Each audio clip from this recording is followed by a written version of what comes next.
Middle ഈസ്റ്റിലെ സംഘർഷഭരിതമായ കടൽ തീരങ്ങളിൽ ജോലി ചെയ്യുന്ന ഇന്ത്യൻ നാവികരുടെ സുരക്ഷയെക്കുറിച്ച് അതീവ ഗുരുതരമായ ആശങ്കകൾ ഉയർത്തിക്കൊണ്ട് ഒമാൻ തീരത്ത് ഒരു ഇന്ത്യൻ കപ്പൽ ജീവനക്കാരൻ കൂടി ദാരുണമായി മരണപ്പെട്ടിരിക്കുകയാണ്. ഒമാനിലെ ദുക്ഷം തുറമുഖത്ത് നിർത്തിയിട്ടിരിക്കുന്ന MD സെലസ്റ്റിയൻ എന്ന ചരക്കു കപ്പലിൽ വെച്ച് നിഷാന്ത് ഉയർത്തിനാഥൻ എന്ന 35-കാരനായ ഇന്ത്യൻ നാവികനാണ് കടുത്ത ശാരീരിക അസ്വസ്ഥതകളെയും ആരോഗ്യ പ്രശ്നങ്ങളെയും തുടർന്ന് ജീവൻ വെടിഞ്ഞത്. മസ്കറ്റിലെ ഇന്ത്യൻ എംബസി ഈ മരണവാർത്ത ഔദ്യോഗികമായി സ്ഥിരീകരിക്കുകയും അദ്ദേഹത്തിന്റെ ഭൗതിക ശരീരം എത്രയും വേഗം നാട്ടിലെത്തിക്കാനുള്ള ശ്രമങ്ങൾ ആരംഭിച്ചതായി അറിയിക്കുകയും ചെയ്തിട്ടുണ്ട്.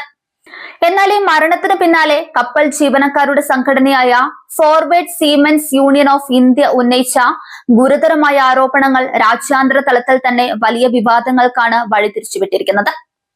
നിഷാന്ത് മരണപ്പെട്ട് 2 ദിവസത്തിലധികം കഴിഞ്ഞിട്ടും അദ്ദേഹത്തിന്റെ മൃതദേഹം കപ്പലിൽ കൃത്യമായ ഫ്രീസർ സംവിധാനങ്ങൾ ഇല്ലാതെയാണ് സൂക്ഷിച്ചതെന്ന് യൂണിയൻ വെളിപ്പെടുത്തി. ഭൗതിക ശരീരം ജീർണിക്കുന്നത് തടയാൻ കപ്പലിലെ മറ്റ് സഹപ്രവർത്തകർ തണുത്ത വെള്ളക്കുപ്പികൾ മൃതദേഹത്തിന് ചുറ്റും വെക്കേണ്ടി വന്നുവെന്ന ഞെട്ടിക്കുന്ന വിവരമാണ് പുറത്തുവരുന്നത്. മാനുഷിക പരിഗണന പോലുമില്ലാതെ ഈ അടിയന്തര സാഹചര്യം കൈകാര്യം ചെയ്ത അധികൃതരുടെ നടപടിയെക്കുറിച്ച് സമഗ്രമായ അന്വേഷണം വേണമെന്നാണ് യൂണിയൻ ഇപ്പോൾ ആവശ്യപ്പെടുന്നത്. ഈ ദാരുണ സംഭവം ഉണ്ടാകുന്നത് മിഡിൽ ഈസ്റ്റിൽ ഇന്ത്യൻ നാവികർക്ക് നേരെ പാശ്ചാത്യ ശക്തികളിൽ നിന്നും കനത്ത ആക്രമണങ്ങൾ ഉണ്ടായതിന് തൊട്ടു പിന്നാലെയാണ് എന്നത് വിഷയത്തിന്റെ ഗൗരവം വർദ്ധിപ്പിക്കുന്നു. കഴിഞ്ഞ ദിവസങ്ങളിൽ ഗൾഫ് മേഖലയിൽ ഇന്ത്യൻ ജീവനക്കാരുള്ള കപ്പലുകൾക്ക് നേരെ അമേരിക്കൻ സൈന്യം നടത്തിയ ബോംബാക്രമണത്തിൽ 3 ഇന്ത്യൻ നാവികർ കൊല്ലപ്പെട്ടിരുന്നു. MD സെറ്റബെല്ലോ എന്ന കപ്പലിന് നേരെ ഉണ്ടായ ഈ US ആക്രമണം ന്യൂഡൽഹിയിൽ കനത്ത നയതന്ത്ര പ്രതിഷേധങ്ങൾക്കാണ് കാരണമായത്. മിഡിൽ ഈസ്റ്റിലെ സമുദ്രപാതകൾ ഇപ്പോൾ ലോകത്തിലെ ഏറ്റവും അപകടം പിടിച്ച യുദ്ധമേഖലകളായി മാറിയിരിക്കുകയാണ്. അമേരിക്ക, ഇസ്രയേൽ, ഇറാൻ തുടങ്ങിയ രാജ്യങ്ങൾ തമ്മിലുള്ള ആധിപത്യ പോരാട്ടത്തിൽ പലപ്പോഴും ഇരകളാകുന്നത് ഇത്തരം ചരക്ക് കപ്പലുകളിൽ ചോര നീരാക്കി പണിയെടുക്കുന്ന സാധാരണക്കാരായ ഇന്ത്യൻ നാവികരാണ്. തങ്ങളുടെ രാജ്യവുമായി യാതൊരു ബന്ധവുമില്ലാത്ത അന്താരാഷ്ട്ര സംഘർഷങ്ങളിൽപ്പെട്ട് നിരപരാധികളായ മനുഷ്യരുടെ ചോര അറബിക്കടലിലും ചെങ്കടലിലും വീഴുന്നത് ഇന്ത്യൻ നയതന്ത്ര ലോകത്തിന് വലിയൊരു വെല്ലുവിളിയാണ്. ഒമാനിലെ ഇന്ത്യൻ എംബസി പുറത്തുവിട്ട പ്രസ്താവന പ്രകാരം നിഷാന്തിന്റെ കുടുംബവുമായി അവർ നിരന്തരം ബന്ധപ്പെടുന്നുണ്ടെന്നും ഒമാൻ അധികൃതരുമായി ചേർന്ന് നിയമപരമായ നടപടികൾ വേഗത്തിലാക്കുകയാണെന്നും വ്യക്തമാക്കുന്നു. എന്നാൽ ഒരു കപ്പലിൽ ജീവനക്കാരൻ മരണപ്പെട്ടാൽ സ്വീകരിക്കേണ്ട അടിസ്ഥാന സുരക്ഷാ മാനദണ്ഡങ്ങൾ പോലും പാലിക്കാൻ കപ്പൽ കമ്പനി തയ്യാറായില്ല എന്നത് ഇന്ത്യൻ നാവികരുടെ തൊഴിലിടങ്ങളിലെ സുരക്ഷിതത്വമില്ലായ്മയാണ് കാണിക്കുന്നത്. അത്യാധുനിക സൗകര്യങ്ങൾ ഉണ്ടെന്ന് അവകാശപ്പെടുന്ന അന്താരാഷ്ട്ര ചരക്ക് കപ്പലുകളിൽ ഒരു മൃതദേഹം പോലും മാന്യമായി സൂക്ഷിക്കാൻ സംവിധാനമില്ലാത്തത് നാവിക സമൂഹത്തെ പ്രകോപിപ്പിച്ചിട്ടുണ്ട്. അമേരിക്കയുടെ ഭാഗത്തു നിന്നുണ്ടാകുന്ന സൈനിക നീക്കങ്ങളിൽ ഇന്ത്യൻ നാവികർ കൊല്ലപ്പെടുന്ന സംഭവങ്ങളിൽ വാഷിംഗ്ടൺ ഇതുവരെയും കൃത്യമായ ഖേദപ്രകടനമോ അനുശോചനമോ രേഖപ്പെടുത്താൻ തയ്യാറായിട്ടില്ല എന്നതും ഇന്ത്യയിൽ വലിയ ജനരോഷത്തിന് കാരണമാകുന്നുണ്ട്. വിദേശ മണ്ണിൽ തങ്ങളുടെ പൗരന്മാരുടെ ജീവന് യാതൊരു വിധിയും കൽപ്പിക്കാത്ത പാശ്ചാത്യ നിലപാടുകൾക്കെതിരെ സോഷ്യൽ മീഡിയയിലും നാവിക സംഘടനകൾക്കിടയിലും കടുത്ത പ്രതിഷേധമാണ് ഉയരുന്നത്.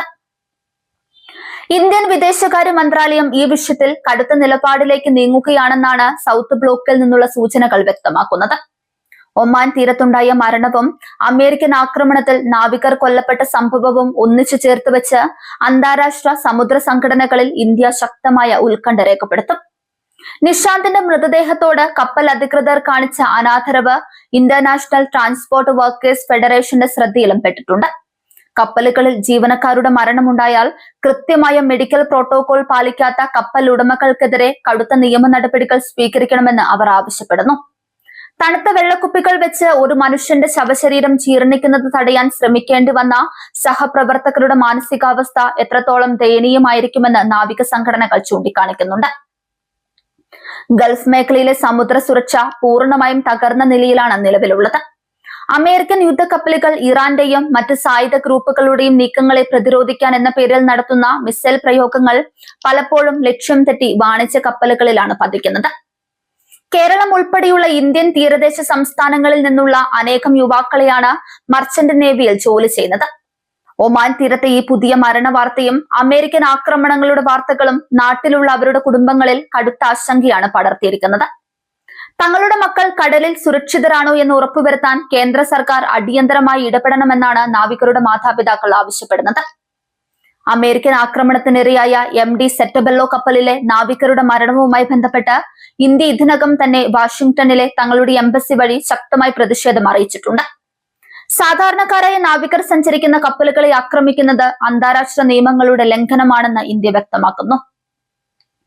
ഈ പുതിയ സാഹചര്യത്തിൽ ഇന്റർനാഷണൽ മാരിടൈം ബ്യൂറോ മിഡിൽ ഈസ്റ്റിലെ സമുദ്രപാതകളിലൂടെ സഞ്ചരിക്കുന്ന കപ്പലുകൾക്ക് പുതിയ മാർഗനിർദ്ദേശങ്ങൾ പുറപ്പെടുവിപ്പിച്ചിട്ടുണ്ട്. കപ്പലുകൾ തങ്ങളുടെ ജീവനക്കാരുടെ സുരക്ഷയ്ക്ക് മുൻഗണന നൽകണമെന്നും അടിയന്തര മെഡിക്കൽ സാഹചര്യങ്ങൾ നേരിടാനുള്ള സംവിധാനങ്ങൾ കപ്പലിൽ ഉണ്ടായിരിക്കണമെന്നും നിർദ്ദേശമുണ്ട്. ഒമാൻ ഭരണകൂടവും ഈ വിഷയത്തിൽ ആഭ്യന്തരമായ അന്വേഷണത്തിന് ഉത്തരവിട്ടു. തങ്ങളുടെ തുറമുഖത്ത് നിർത്തിയിട്ടിരിക്കുന്ന കപ്പലിൽ വെച്ച് ഒരു വിദേശ പൗരൻ മരണപ്പെട്ട സാഹചര്യത്തിൽ മൃതദേഹം കൈകാര്യം ചെയ്യുന്നതിൽ കപ്പൽ ക്യാപ്റ്റന്റെ ഭാഗത്തു നിന്നും എന്തെങ്കിലും വീഴ്ചകൾ ഉണ്ടായിട്ടുണ്ടോ എന്ന് ഒമാൻ കോസ്റ്റ് ഗാർഡ് പരിശോധിക്കുകയാണ്. വരും ദിവസങ്ങളിൽ ഈ വിഷയത്തിൽ കേന്ദ്ര സർക്കാരിന്റെ ഭാഗത്തു നിന്നും കൂടുതൽ ശക്തമായ ഇടപെടലുകൾ ഉണ്ടാകുമെന്നാണ് നാവിക സമൂഹം പ്രതീക്ഷിക്കുന്നത്.